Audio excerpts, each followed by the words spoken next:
Hello friends, welcome to everyday special. ನಾನಿವತ್ತು Raksha Bandhan special sweet ರೆಸಿಪಿನ ಮಾಡ್ತಾ ಇದ್ದೀನಿ. ಇದು ಬೇಕ್ರಿಲಿ ಸಿಗುತ್ತಲ್ವಾ, ಸೇಮ್ ಅದೇ ರೀತಿಯಾದ ಒಂದು ಕೋಕೋನಟ್ ಲಡ್ಡು ಯಾವ ರೀತಿಯಾಗಿ ಮನೆಯಲ್ಲೇ ಮಾಡೋದು ಅಂತ ತೋರಿಸ್ತೇನೆ. ತುಂಬಾ ಸಿಂಪಲ್ಲಾಗಿ ಯಾವುದೇ ಒಂದು ಜಾಸ್ತಿ ಖರ್ಚಿಲ್ದೇ ಮನೆಯಲ್ಲೇ ಮಾಡ್ಕೊಳ್ಬೋದು. ಬೇಕ್ರಿಲತ್ತೆ ತುಂಬಾ ಕಾಸ್ಟ್ಲಿ ಆಗುತ್ತೆ ಈ ಸ್ವೀಟ್ಸು. ಇಲ್ಲಿ ನಾನು ಒಂದು ಪಾತ್ರೆಗೆ ಒಂದು ಅರ್ಧ ಲೀಟ್ರಷ್ಟು ಹಾಲನ್ನ ಹಾಕ್ಕೊಳ್ತಾ ಇದ್ದೀನಿ.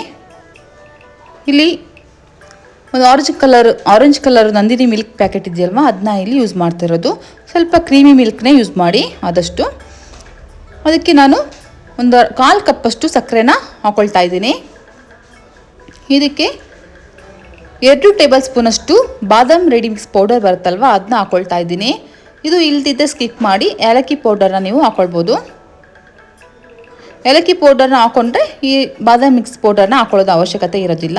ಇದರಲ್ಲೇ ನಾನು ಈಗ ಏಲಕ್ಕಿ ಪೌಡರ್ ಯೂಸ್ ಮಾಡಿರ್ತಾರೆ, ಅದಕ್ಕೋಸ್ಕರ ಇಲ್ಲಿ ಏಲಕ್ಕಿ ಪೌಡರ್ನ ಎಕ್ಸ್ಟ್ರಾ ಹಾಕ್ಕೊಳ್ತಾ ಇಲ್ಲ. ಬಾದಾಮಿ ಪೌಡರ್ನ ನೀವು ಬೇಕಿದ್ರೆ ಹಾಕ್ಕೊಳ್ಬೋದು, ಇದ್ದರೆ ಹಾಕ್ಕೊಳ್ಳಿ. ನಂತರ ಇದು ಸ್ವಲ್ಪ ಒಂದು 10 ನಿಮಿಷ ಬಾಯ್ಲ್ ಆಗಲಿಕ್ಕೆ ಬಿಡಿ. ಬಾಯ್ಲ್ ಆದ ನಂತರ ಇದಕ್ಕೆ ನಾನು 1.5 ಕಪ್ಪಷ್ಟು ಡೆಸಿಕೇಟೆಡ್ ಕೊಕೊನಟ್ನ ಹಾಕ್ಕೊಳ್ತೇನೆ. ಇದು ಹಾಲು ಬಿಸಿ ಆದಮೇಲೆ ಸ್ವಲ್ಪ ಗಟ್ಟಿಯಾಗುತ್ತೆ ಹಾಲು. ಆದಮೇಲೆ ನೀವು ಡೆಸಿಕೇಟೆಡ್ ಕೊಕೊನಟ್ನ ಹಾಕ್ಕೊಳ್ಬೇಕಾಗತ್ತೆ. ಹಾಕಿದ್ಮೇಲೆ ಈ ರೀತಿಯಾಗಿ ಚೆನ್ನಾಗಿ ಮಿಕ್ಸ್ ಮಾಡ್ಕೊಳ್ಳಿ. ಮಿಕ್ಸ್ ಆಗ್ತಾ ಇದು ಗಟ್ಟಿ ಆಗ್ತಾ ಬರುತ್ತೆ ನೋಡಿ. ಇದೇ ರೀತಿಯಾಗಿ ಮಿಕ್ಸ್ ಮಾಡ್ತಾನೆ ಇರಬೇಕು.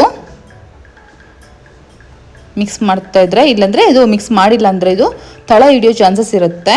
ಅದಕ್ಕೆ ನೀವು ಮಿಕ್ಸ್ ಮಾಡ್ತಾನೆ ಇರಬೇಕು, ಕೈ ಆಡಿಸ್ತಾನೆ ಇರಬೇಕು. ಇದಕ್ಕೆ ನಾನು ಇಲ್ಲಿ 1.5 ಟೇಬಲ್ ಸ್ಪೂನಷ್ಟು ತುಪ್ಪನ ಹಾಕ್ಕೊಳ್ತಾ ಇದ್ದೀನಿ.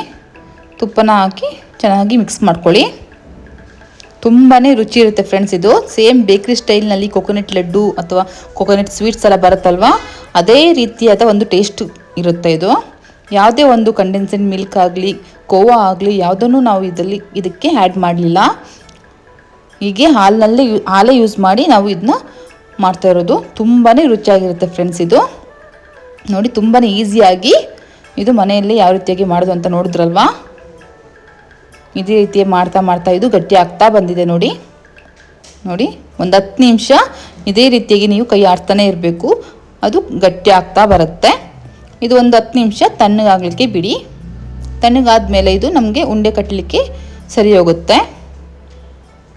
ಇಲ್ಲಿ ಬಿಸಿ ಇರಬೇಕಾದದ್ದು ಉಂಡೆ ಕಟ್ಟಲಿಕ್ಕೆ ಆಗೋತ್ತಿಲ್ಲ, ಸ್ವಲ್ಪ ಅದು ತಣ್ಣಗಾಗಲೇಬೇಕು. ತಣ್ಣಗಾದರೆ ಪರ್ಫೆಕ್ಟಾಗಿದ್ದು ಉಂಡೆನ ಕಟ್ಕೊಳ್ಬೋದು ನೋಡಿ. ಈಸಿಯಾಗಿ ಉಂಡೆನ ಮಾಡ್ಕೊಳ್ಬೋದು. ಉಂಡೆ ಮಾಡಿದ್ಮೇಲೆ ಇದೇ ರೀತಿಯಾಗಿ ಒಂದು ಡೆಸಿಕೇಟೆಡ್ ಕೊಕೊನಟ್ಗೆ ನೀವು ಡಿಪ್ ಮಾಡ್ಕೊಳ್ಳಿ ನೋಡಿ. ಅದು ನೋಡಲಿಕ್ಕೆ ಸ್ವಲ್ಪ ಚೆನ್ನಾಗಿ ಕಾಣಿಸುತ್ತೆ ಅಂತ ನಾನು ಡಿಪ್ ಮಾಡ್ಕೊಂಡಿದ್ದೀನಿ. ಈ ಕೊಕೊನಟ್ ಪೌಡ್ರ್ ಇಲ್ಲದಿದ್ದರೆ ನೀವು ಸಕ್ಕರೆನ ಕೂಡ ಡಿಪ್ ಮಾಡ್ಬೋದು. ಯಾವುದಾದ್ರು ಒಂದು ಡ್ರೈ ಫ್ರೂಟ್ಸ್ ಇದ್ದರೆ ಇದಕ್ಕೆ ನೀವು ಡೆಕೋರೇಟ್ನ ಕೂಡ ಮಾಡ್ಕೊಳ್ಬೋದು ನೋಡಿ. ಇದೇ ರೀತಿಯಾಗಿ ನಾನು ಮನೆಯಲ್ಲಿ ನಾವು ಯಾವ ರೀತಿಯಾಗಿ ಕೋಕೋನಟ್ ಲಡ್ಡುನ ಮಾಡೋದು ಅಂತ ತೋರಿಸಿದ್ದೇನೆ. ಈ ರೆಸಿಪಿ ನಿಮಗೆ ಇಷ್ಟ ಆಗಿದ್ದರೆ ಒಂದು ಲೈಕ್, ಶೇರ್ ಮತ್ತು ಒಂದು ಸಬ್ಸ್ಕ್ರೈಬ್ ಮಾಡೋದನ್ನ ಮರಿಬೇಡಿ. Thank you.